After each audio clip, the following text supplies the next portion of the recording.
Hey guys, in this quick tutorial I'm gonna show you that how you can download Android apps on the iPhone. So the steps are really easy and simple, so now let's get started. First of all, you have to go on your Google Chrome or any Chrome that you are using, and here you have to go on the search bar, and here you have to search for the Scarlet IPA. So now once you are in here, you have to click on the first link that are on the top. You have to select it and tap on this. So now once you are in the scarlet.com, you have to scroll down, and here is the option of the get Scarlet. You have to click on the installed,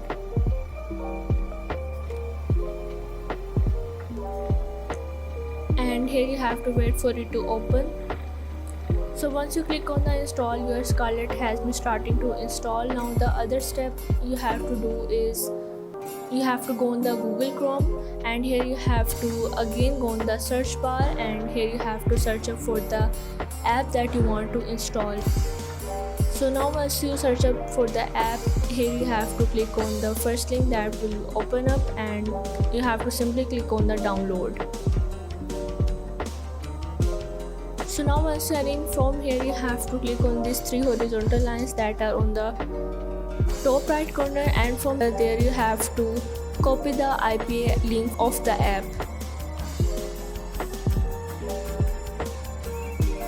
So once you copy up the link, you have to go back, and from here you have to go on the file manager.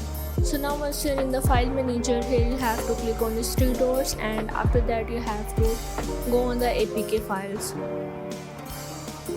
So now once you are in, you have to select up the app that you want to install, and after that you have to go back to your Google Chrome,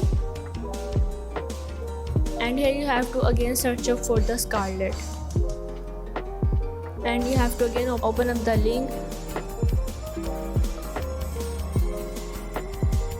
So once you open up the Scarlet, what you have to do is simply put the IPA in the Scarlet that you copy from the app. Once the APK will be downloaded in the file manager, what you have to do is simply copy the link of the Scarlet in the app, and after that you are able to install up the app. You have to simply click on the install, and after that your app will be starting to install, and in the last you are able to use the app.